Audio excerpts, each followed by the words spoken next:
When we made the films Metal Headbangers Journey and Global Metal, I got the chance to meet a lot of my metal heroes, from Maiden to Sabbath to Metallica and dozens of others. But the one band that I still hadn't met was Judas Priest. And so when we filmed Metal Evolution in 2010, I went to London and sat down with KK Downing and Glenn Tipton. I gotta say, it's a real treat to sit down with the guys who are arguably the most important guitar duo in the history of heavy metal. Everyone okay? Sound? Tipton Downing, take two. Glenn, I thought start with you and go back in time. I'm curious to know when did you first become aware of rock and roll music? Rock and roll music? In my teens, really. But, you know, in my early days, because I'm getting on a bit, it was a lot of soul music, and, you know, initially I was into blues. I got into blues and rhythm and blues, and then it just progressed from there. There were a lot of clubs around about that time that you could go and see some great acts with great songs, people that were just expressing themselves, moving away from blues, progressing. And there was lots of little clubs, particularly in Birmingham. And I think, you know, Birmingham's renowned for having a lot of important musicians and very successful musicians. And I think that's a lot to do with it. I think there was quite a large outlet there for bands to go and play. I remember seeing the Cream. I didn't really know who they were at the time, you know. And there's lots of bands, early Fleetwood Mac, you know, Mott the Hoople, small clubs, small venues. It was great to see them really close up. KK, for you, when did you first become aware of rock and roll? Do you remember the moment? There was a famous DJ in the UK called John Peel who had a late night radio show, and he would play quite a lot of obscure stuff, you know. But he would play bands, all very, you know, eclectic mix of different bands. But amongst them there was lots of blues stuff, you know, in particular bands like John Mayall's Blues Breakers and a lot of the black blues artists, you know. And then, you know, it really sort of got my interest again. You know, was the blues thing, really. And it was such a big movement in the UK, you know, and as Glenn says, in Birmingham, in particular, it was just seemed to be a fantastic place to be growing up, you know, with the music that was evolving at the time.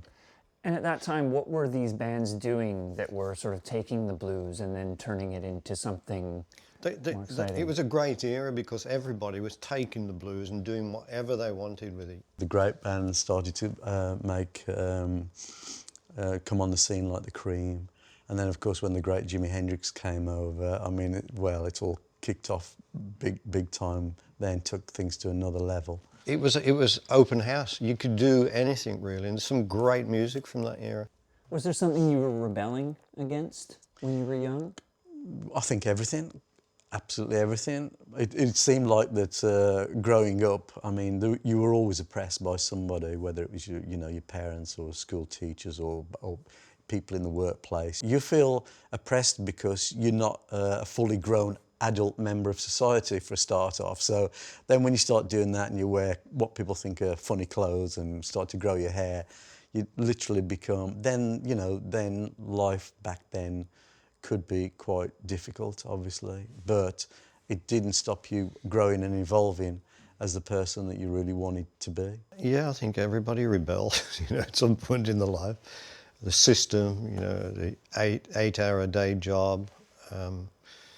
There's a bit of rebellion in everything. I think that's why bands like the Stones are popular. There's rebellion in that, you know, in our songs. I mean, we've never advocated, you know, bad things. We've never advocated to take drugs or to be violent, only in galactical battle type of song. But the system's always there to have a go at you, you know, and we did tracks like Parental Guidance when all that was going on in the States, and you know, we've flown the flag, I think, for freedom and the free spirit, and yeah, there's rebellion in our music, I would say, but it's not an aggressive rebellion. It's just an attitude or a point of view which you can express through your music.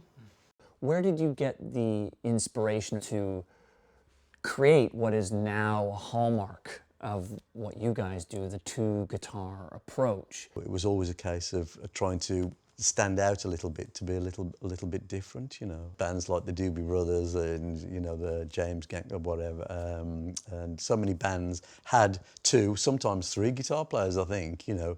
But that was no big influence.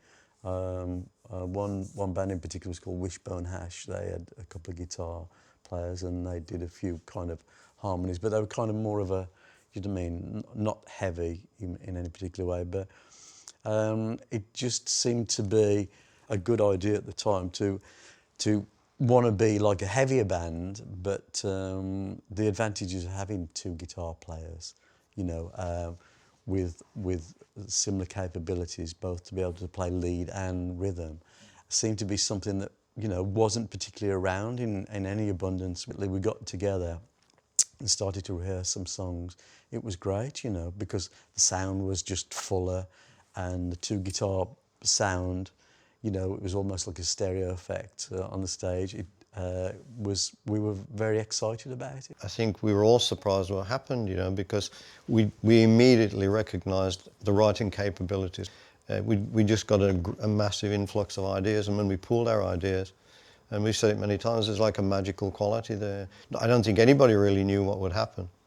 And it just really worked out, you know. Why do you think what you guys did with the 2 guitar approach became so influential for future I think because generations? both me and Ken, there's no rules. We love heavy metal, but we also love melody, and we always believed that you can do whatever you want to do. You shouldn't be restricted by the so-called code of heavy metal. You can do what you want, and I think that gave the band a lot of inner strength, really. Do you think that being proud and standing up for being metal was an inspiration as well for future bands? Yeah, I think so. There was a period, wasn't there, where people were not kind of admitting that they were metal, but I think Priest we always maintained that we were proud to fly the flag of metal, and I'm proud of it. Maybe a dash of working class ethic is part of this too when we talk about the playing and the... Definitely. It's, you know, we're men of the Midlands and we're tough.